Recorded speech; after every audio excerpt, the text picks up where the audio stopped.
E aí galera, beleza? Então, hoje combinei com vocês que a nossa próxima aula seria de multiplicação de matrizes, certo? Então, a nossa ideia vai ser trabalhar com isso agora.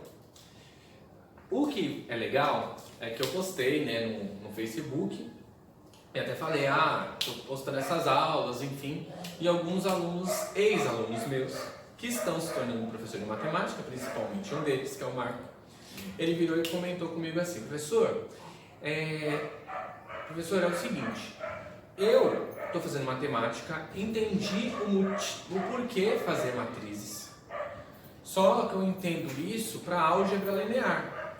Em um contexto real, eu não entendo para que fazer, na verdade, multiplicação de matrizes. Ele até elogiou aquele primeiro momento que a gente falou sobre matrizes, que usou a ideia do pixel. Então ele virou para mim e falou, professor, então, que tal a gente falar sobre multiplicação de matrizes? Qual é o contexto real? E para agradar o Marco e chegar a uma situação legal para vocês, eu decidi fazer uma situação real para multiplicação de matrizes. Porém, funciona assim. Matemática não quer dizer que tudo que eu faço em matemática eu tenho que buscar um contexto real. A própria matemática pode ser o contexto da matemática. Então eu aprendo matemática pela própria matemática. Tanto é que existem matemáticos aplicados exatamente por isso.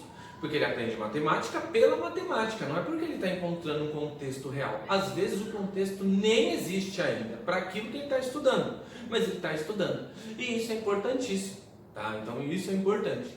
Mas se a gente consegue criar um contexto, por que não criar um contexto real para uma situação matemática? Então é isso que a gente vai fazer agora com a multiplicação de matriz. Valeu, Marco, é nóis. Espero que você assista o vídeo e comente. Então, a ideia nossa de multiplicação de matrizes é o seguinte: Campeonato Brasileiro de 2020. Acabou a pandemia, com a graça de Deus, acabou. Fim. Parou de ter aula online, só aula na sala de aula. Aí acabou. Aí começou o Campeonato Brasileiro. Começou o Campeonato Brasileiro, teve as 38 rodadas, porque ninguém quer perder dinheiro, funcionou daquele jeito normal de sempre. E chegamos no seguinte resultado ao fim de todas as rodadas. O São Paulo venceu 30 vezes. O empatou 4 vezes e foi derrotado 4 vezes. O Flamengo, ele venceu 25 vezes. Empatou 10 vezes e teve 3 derrotas. O Internacional venceu 22 vezes, empatou 12 vezes e teve 4 derrotas. Aí teve esse time, tem um monte de time, aí lá embaixo tem o Corinthians, que não venceu nenhuma vez, mas empatou 20 e perdeu 18, certo?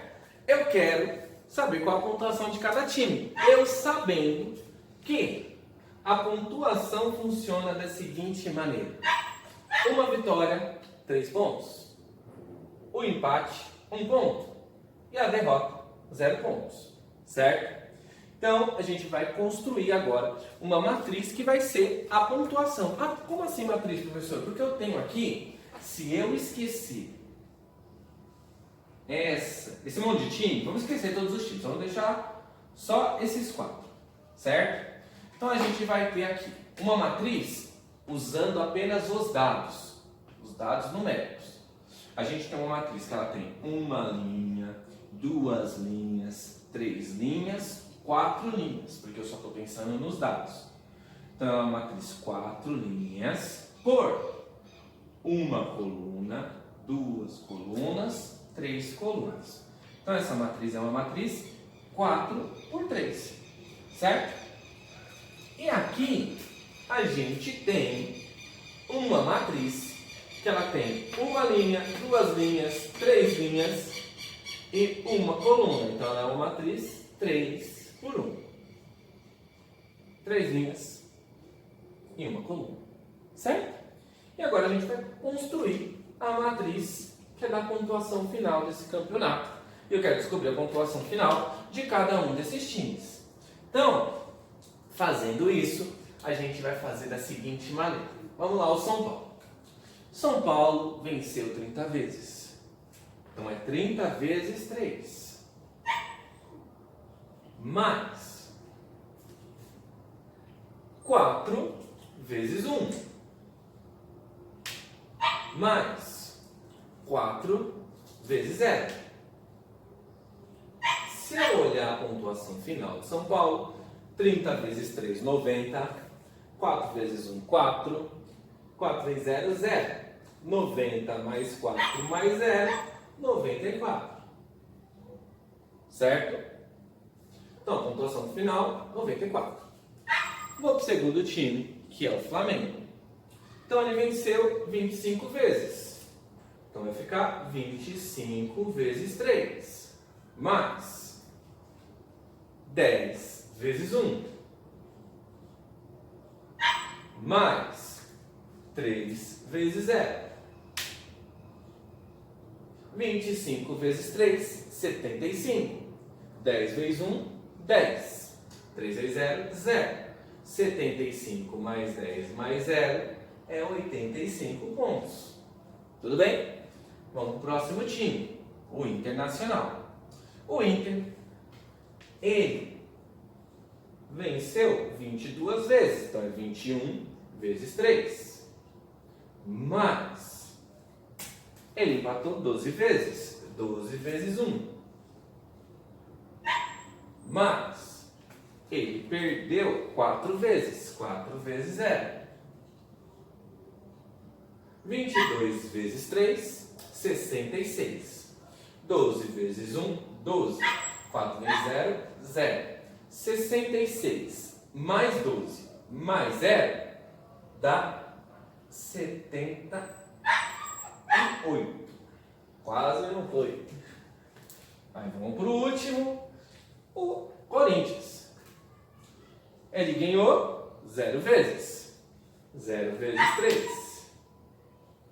Mas ele empatou 20 vezes. 20 vezes 1. Mas, e ele perdeu 18 vezes. 18 vezes 0. 0 vezes 3, 0. 20 vezes 1, 20. 18 vezes 0, 0. 0 mais 20 mais 0 é 20. Ou seja, a pontuação final terminou dessa maneira. 94, 85, 78 e 20. Ou seja, temos uma matriz que ela é, presta bem atenção, 1, 2, 3, 4 linhas. E ela só tem uma coluna. Certo? Então, a gente chegou numa matriz de resposta. Por que esse exemplo é importante? Porque a multiplicação de matriz, se você prestou bem atenção, ela funcionou da seguinte maneira. Eu pegava a linha e multiplicava pela coluna. Então, linha pela coluna. Linha pela coluna. Linha pela coluna. Então, uma matriz, uma multiplicação de matriz, funciona desse jeito. A gente não multiplica 30 vezes 3, 4 vezes 3. A gente multiplica sempre. Em uma multiplicação de matriz funciona da seguinte maneira. A gente multiplica a linha pela coluna. Certo? Então isso é uma primeira coisa que é super importante acontecer em uma matriz. Mas se a gente multiplica linha por coluna, olha o que acontece. A quantidade de elementos que eu tenho na linha tem que ser igual à quantidade de elementos que eu tenho na coluna. Porque o meu primeiro termo vai multiplicar o primeiro termo. O meu segundo termo vai multiplicar o segundo termo. O meu terceiro termo vai multiplicar o terceiro termo. Se fosse só 2 colunas, esse cara não ia multiplicar ninguém. Tá? Então, ele não é multiplicar ninguém. Por isso que o número que eu tenho, quantidade de elementos que eu tenho na coluna, tem que ser igual à quantidade de elementos que eu tenho na linha. E aí eu posso fazer uma multiplicação de matriz. Então, ó, quantas colunas eu tenho aqui? 3. Quantas linhas eu tenho aqui? 3. Posso multiplicar. Ah, quantas colunas eu tenho aqui? 2. Quantas linhas eu tenho aqui? 3. Não dá para multiplicar. Então, uma multiplicação de matrizes, para dar certo, o número de linhas da primeira, o número de colunas da primeira, tem que ser igual ao número de linhas da segunda. Certo? Então, de novo, em uma multiplicação de matrizes só dá para acontecer essa multiplicação se o número de colunas da primeira for exatamente igual ao número de linhas da segunda. Então, eu vou até escrever assim. Quando a gente fala de matriz, a gente não fala que é M por N. Então, vamos fazer assim. Como eu estou pensando em duas matrizes, M da primeira, N da primeira. Na outra matriz, vou até puxar mais para o canto, que eu estou com medo de aparecer uma luz aqui. Então, vou puxar para o canto. Então, assim, eu vou ter o M da primeira e o N da primeira. E aí eu estou fazendo uma multiplicação que tem o N da segunda e o N da segunda. Ou seja, estou falando assim, ó, número de linhas da primeira, número de colunas da primeira, número de linhas da segunda, número de colunas da segunda. Ou seja, só dá para fazer uma multiplicação de matrizes se o número de colunas da primeira for igual ao número de linhas da segunda. Só existe se o valor que está aqui for igual ao que está aqui. Mas olha que coisa legal, repara bem, ó. Quantas linhas eu tenho aqui? 4. Quantas colunas eu tenho aqui? 1. Olha a matriz resposta. 4 por 1. A matriz resposta, ela é o número de linhas da primeira com o número de colunas da segunda. Então, a matriz resposta, quando eu fizer essa multiplicação, só dá certo se isso for igual a isso. Mas a matriz resposta, ela vai ter o quê? O número de linhas da primeira com o número de colunas da segunda. Certo? Então, isso é uma multiplicação de matriz. Sempre linha pela coluna. Ah, mas e se eu tivesse mais colunas na segunda? Então ficava primeira linha, primeira coluna, primeira linha, segunda coluna. Aí eu vou para a próxima. Primeira linha, segunda linha, primeira coluna, segunda linha, segunda coluna. Vou fazer mais uns próximos exemplos aí. Essa aula foi da introdução e agora eu já vou fazer uma aula depois sobre essas multiplicações acontecendo. Alguns outros exemplos de multiplicação, certo? Abração, beijo pra vocês, curte o canal e é isso aí, tchau, tchau. E ó, São Paulo campeão, hein? É nóis!